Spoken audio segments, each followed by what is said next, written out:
Ember Witch. Book 1. The Lich. Volume 1. Black Tragedy. Chapter 4. Black Tragedy. September 19, 459 BME to October 31, 461 BME. Fragment 33. Safe is just a shadow. Lilith was laying on her bed as Ares came into the room. She sat up and tried to avoid her as best as possible. Ares sat on her bed and looked over to her sister. Lilith, I'm so sorry, she said, trying to figure out exactly what she would say next. I'm sure you are, Lilith said, still feeling a bit of fear over her sister's power. I don't know what happened, Ares said after a moment. I know exactly what happened. You got mad and used your magic in a fit of rage. I'm not mad at you, I'm mad at the world. You get magic and I don't. Syrya gets magic and I don't. We have horrific nightmares and visions and no way of knowing why it is happening. I even think your magic is a reason why we are all being haunted by horrible things, Lilith said, looking at her sister. I didn't ask for this, Lilith, Ares said, and Lilith cut in. You did ask for this. You've always wanted to use magic, always said it was so cool, and here you are able to use magic and you're trying to tell me you didn't want it. I mean this. Us being afraid to talk, Ares said, beginning to tear up. Just drop it. I'm not mad at you, we are sisters. Just keep your emotions in check before you kill Mom and I or yourself. We will have Syrya look you over when we hear from her, Lilith said, turning away. Gerald and Luke were bored out of their minds. It had only been a few days since Syrya had locked them away here and they had nothing to do. They tried telling stories, but Luke couldn't remember anything, so they tried playing cards, and again Luke had never heard of the game, so Gerald had to teach him the rules, making it a slog to get through. Finally they resorted to reading the few books that had been in the room. After finishing a book, Luke stood up and opened the door. Where are you going? Gerald asked. To get a drink. I'm sick of being locked up in here, Luke said, leaving quickly. He strode down the hallway and reached the counter.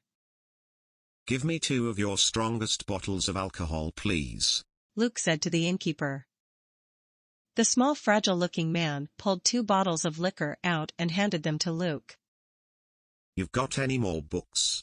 We are about out, Luke asked, and the innkeeper pointed to the first room in the hallway.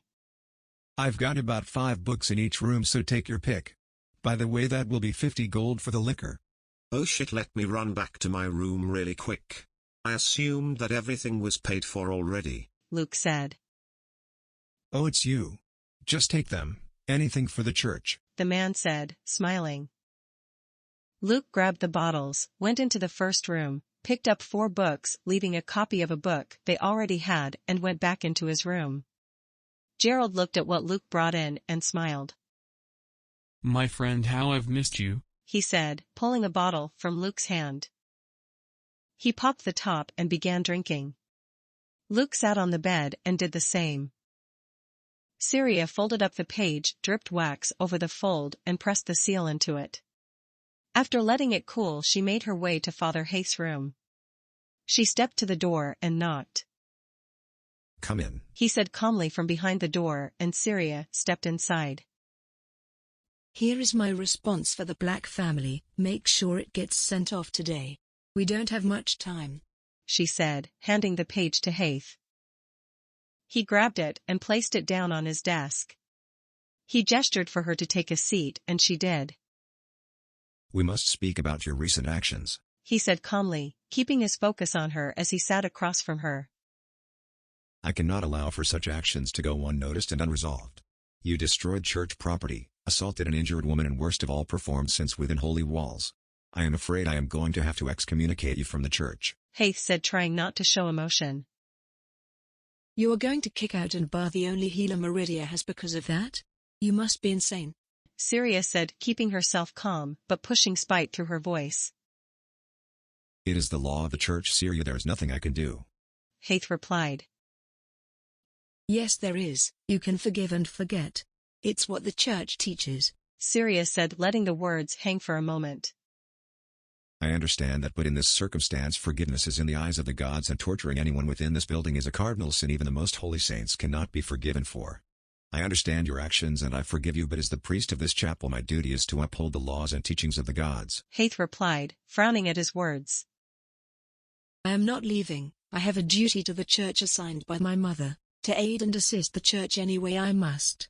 You have no authority to excommunicate me unless you wish to go against the ones who founded and communicated the teachings of this church, Syrya said, standing up. If you think that I would just leave, you are wrong. The church is my home, my life, and I swore an oath to protect the teachings of love, health and prosperity. Damn if I am sent to the void for my actions in which saved not only you but possibly every person in this kingdom, Syrya said, staring directly into Haith's eyes. Send this letter today. We have a family to save from a power greater than a handful of broken rules and doors, she said, leaving the room. Haith sighed. Standing up and grabbing the letter, he made his way out to the main entrance. He pulled a small rope that led up to a bell that rang out in beautiful chimes. He placed the letter in a small box, then made his way back to his room. Syrya was meditating in her room. She focused her energy into the gemstone and dug deep into its properties. She understood that it amplified spells, but the thing she wasn't sure of is how long a spell could last when used with the stone. She had a month from today to learn all that she could about its lasting power. She cast a small flame into a bottle, then a binding spell on the bottle itself. The flame stayed lit inside the bottle even after she placed a cork inside. She set the bottle on her desk using magic to move it without touching it. Fevra and Hana were on the outskirts of the Moon Hunters' territory. They had made it through the fog within the first day, however had to trek through heavy snow, which slowed their progress. It was late morning at the moment they had been awoken by the sound of large heavy footsteps. The way the sound moved about the quiet trees was odd and off-time, as if there were more than one person. Fevra sat up and slowly moved out of the tent. Hana followed close behind and stopped just short of his position where he was kneeling. Fevra scanned the trees in the direction the noise was coming from. As he watched for any signs of movement, he began smelling the faint aroma of venom and decay. He turned to Hana with terror on his face and pointed to the direction of the noise. It's a Morin. It most likely knows we are here, he said in a low whisper. What do we do? I sure as fuck don't want to be eaten by that monster, Hana replied. Either we run and hope it doesn't catch us, or fight and hope we don't die. It's not a quick death either. You get wrapped up in a web and slowly drained of your juices as their venom melts you away from the inside, Fevra whispered as the offbeat footsteps got closer and closer. Fuck, how in the gods do you mutts live out here? Hana replied, and Fevra frowned. Just a few hundred feet away from them, several massive blade-like hairy legs came into view, and Hana began shaking. Fevra clenched his teeth, hoping that it would pass them over. The body shifted around the tree, its fangs trailing a line of acid across the snow. As it approached closer and closer to the pair of unwelcome guests within its territory, it made a high-pitched screech. Hana, now in total shock, sat frozen to the ground. Every second that passed, the spider came closer and closer to them. Fevra slowed his breath to a near silence, preparing for the moment he would need to pull his color around him.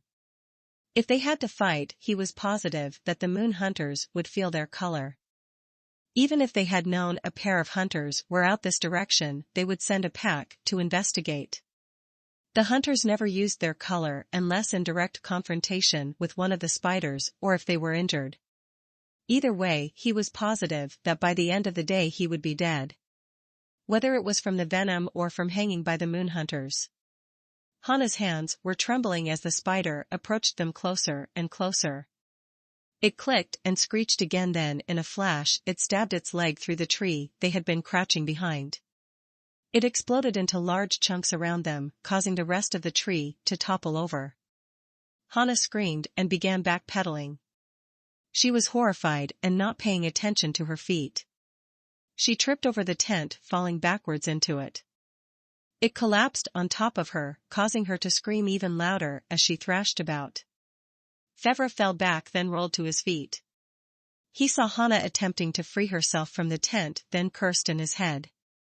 He pulled his collar around himself then dodged another leg that stabbed into the ground right where he stood. He shot out a dart, letting it pierce into one of the 8 massive eyes. He detonated it causing the massive arachnid to flail its legs around in pain and fury. He sprinted back to the tent and ripped it off of Hana who was still screaming in terror. He pulled her up then looked back to the spider which had recovered from his attack. What in the void is your problem? He asked then shot out another dart that missed the spider by an inch. I'm afraid of spiders all right. Hana yelled, still shaking in terror. Are you fucking kidding me? Just help me. Fevra yelled back, casting another dart that hit the spider in the abdomen. Hana pulled her collar around herself and cast a fireball towards the massive spider. Just before it reached the creature, the spider jumped into the air, then clung onto the side of a tree. It pulled its body up, then shot out a spray of venom that seared the ground. Fevra and Hana rolled out of the way in opposite directions. Fevra was unharmed, but Hana screamed in pain as the venom caught her shoulder. She collapsed to the snow as the venom ate away at her flesh. Fevra spun around flinging another spell that blasted against the hairy body. It screeched and clicked in anger, then crawled around the tree. It reappeared on the opposite side, then turned its entire body around. It clicked then shot out a huge string of webbing that slammed into Hana. She attempted to fight against it, but the webbing was too thick to break out of. It began reeling her in, and Fevra summoned a blue axe in his hand. He charged forward and chopped into the webbing. His blade simply sunk into the sticky substance, stopping him dead in his tracks. The spider spun its body, which dragged Hana across the ground. She slid directly into Fevra, knocking him to his face. He landed hard to the snow, then pulled himself up just in time to see Hana being lifted up into the air. He pulled his power together, then blasted out a wave of energy that slammed into the spider. It held tight to the side of the tree, but the force of the impact had sheared off 2 of its legs. It spun around the tree, flinging Hana with it. She flew through the air screaming in terrified horror, then smashed into a tree. She puked blood as the world around her vanished into darkness. Fevra watched as the spider crawled around the tree with knowing in his heart that this was his final moment on Haven. He closed his eyes as the spider reared up and spat its venom at him. Jolan sprinted past tree after tree. He could smell the freshly splattered blood and venom in the air. He led a pack of 6 hunters through the snow at lightning pace. He turned around a tree, then using his speed, he tackled the Lyran in front of him out of the way. The 6 mages behind him exploded into action, each unleashing their color into the spider. Its venom splattered to the ground and burned away the snow in a cloud of steam. Each spell struck the spider, slicing each leg from its body. It crashed to the ground in a raging fury as it screeched. The 6 mages ran up pulling their amber blades from their sheaths, then stabbed them all into its body. The spider cried out, then went silent as its last breath left its body. Jolan stood up from the Lyran he had tackled to the ground, then reached his arm out. That was a close call there. Luckily for you we were already in the area. Jolan said as he pulled the Lyran to his feet. He looked over the stranger with curiosity, taking note of the black and gray skin-tight clothing adorned with a broken sword on the chest and orange flame on his right hip. The missing arm with a silver cuff strapped to his elbow, then he looked up and noticed the mark of exile, and it all came back to him. You son of a bitch. What the fuck are you doing here? Jolan said with pure hatred in his voice. Fevra looked to Jolan, who pulled his sword from its sheath, then he raised his arms. Jolan, please. I know what this looks like. Please let me explain. Fevra said, then the 6 other Lyran surrounded him. You had your chance. Were the last words Fevra heard before the group pressed their energy into him. Eve opened the door after a few small knocks and looked down to see a young man holding a letter. Mail for you, ma'am, he said in a sweet voice. Thank you. Eve replied, grabbing the letter and handing the boy the last few silver coins she had. The boy nodded and walked away as she closed the door. Girls, the church has sent a letter. Come in here, she called out. Aries walked in, rubbing her eyes, being awoken by her mom's loud voice, and soon after Lilith came in, standing a few feet away from her sister. Eve undid the wax seal and began reading. Dear Eve, Lilith, and Aries, I am saddened to hear that my attempts to relieve you of your afflictions have failed. It is very hard to hear that they not only haven't stopped but have become more of an issue, at least in the case of Aries, who has informed me of a very significant piece of the puzzle. In her letter she had mentioned seeing several colors within my black fire spell that I myself could not see. This is highly interesting, as only extremely gifted and ever rarely seen humans can see color like mage-born races can. Her ability to see these unique colors may be a key factor in why your family is still afflicted with such horrible conditions. You must return to the chapel immediately. I will talk to you in greater detail about what is to happen next when you arrive. I understand that you are scared. I'm scared too, but I will help you and I will end your suffering by finally ending this affliction you have. I promise.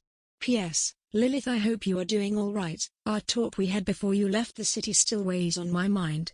Stay strong and resilient, Lily. Sincerely, Syrya 1. Eve had finished the letter and Lilith began to turn bright red. She smiled, biting her lip slightly, trying not to show her emotions welling up. Go get ready for the trip, girls. And Lily, why are you so red?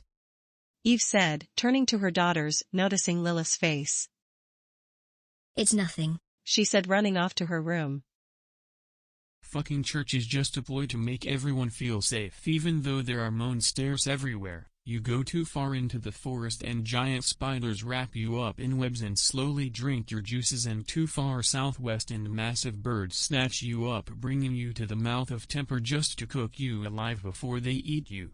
The world is a fucked up and terrible place, and the priests are trying to pull the wool over your eyes, Gerald said drunkenly as Luke, listening intently, sipped the 5th bottle of ale they had gotten from the inn. And you are so lucky as to have lost your memories, because some of mine just creep back up, haunting my dreams. Like this one time I'm close to the Ashlands. I was out of food and water, so I stopped under a tree to take a rest, and tied to the damn thing was a child, or what I thought was one. I ran up to check on it and noticed a putrid smell. As I got closer, a fucking goblin dropped from the tree, landing on top of me. We wrestled around for a bit as I fought off its dagger slashes and teeth. I managed to get the dagger and plunged it into the thing's head. Good gods, I hadn't come that close to death since I fell off a cliff in my teens. Gerald continued his ramblings as Luke, still intrigued by his stories, set the bottle down. Would love to remember something like that. At least now, since I can't remember shit. Luke replied. No you don't, man, it was brutal and still scares me, Gerald said, placing his arm on the table. Look what the bastard did to my arm. He pulled his sleeve up, revealing a scar the shape of teeth marks. Oh fuck, that looks like it hurt. Luke replied in awe at the size. I'd love for the memory of how you got that scar by your eye, but it's okay, Gerald replied, pointing at Luke. I was wondering the same thing. Maybe I got into some bar fight or attacked by a pack of wolves, Luke said with a laugh. The two continued to talk and laugh while drinking themselves into an intoxicated sleep. Fevra woke up inside of a cold, drafty, and wet hole in the ground. He looked up, seeing the sun through the snow-covered trees and the thick wooden bars, then coughed. He sat up, then felt a pain in his stomach. He lifted his shirt and noticed a massive bruise. He dropped his shirt and looked at his arm. The silver cuff Neela had given him was gone. He stood up and attempted to look out of the grate, but couldn't reach, as the hole was much deeper than the one he had been locked in 2 years ago. He sat against the wall and ran his hands across his face in a depressive sign of frustration.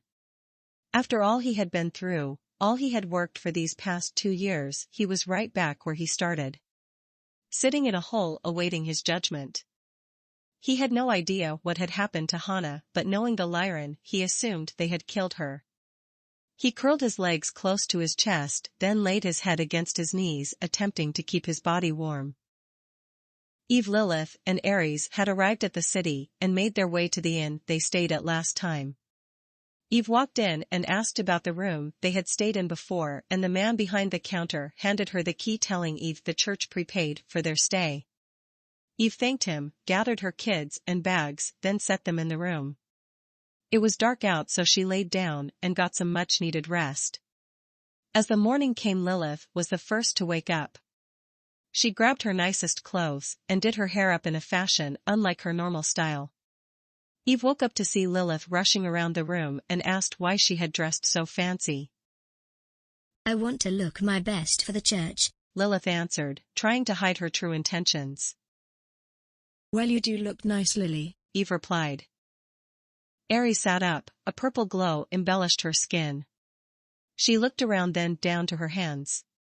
Noticing her glow, she quickly tried to hide under the blankets, but was too late. "You look really nice too, little bird," Eve said in a giggle. "Purple does suit you," she continued, and Ares pulled the covers off. Lilith looked over at Ares with a small frown. She was still afraid of her, but it seemed that her powers only surfaced after the shared nightmare they had. She would glow from time to time, but no force pushes or explosions, so Lilith felt uneasy, but still able to be around her. Ares stood up out of bed and got dressed, each of her movements leaving behind a small purple streak as she was rushing to get ready for the day. Lilith took notice that the faster her sister moved, the more the glow would trace behind her, only an inch or so off from her movements. She thought it was amazing yet frightening at the same time. The three women, now ready for the day, headed out the door and made their way to the chapel. Ares was still glowing when they reached the door, and before they could even knock it flung open.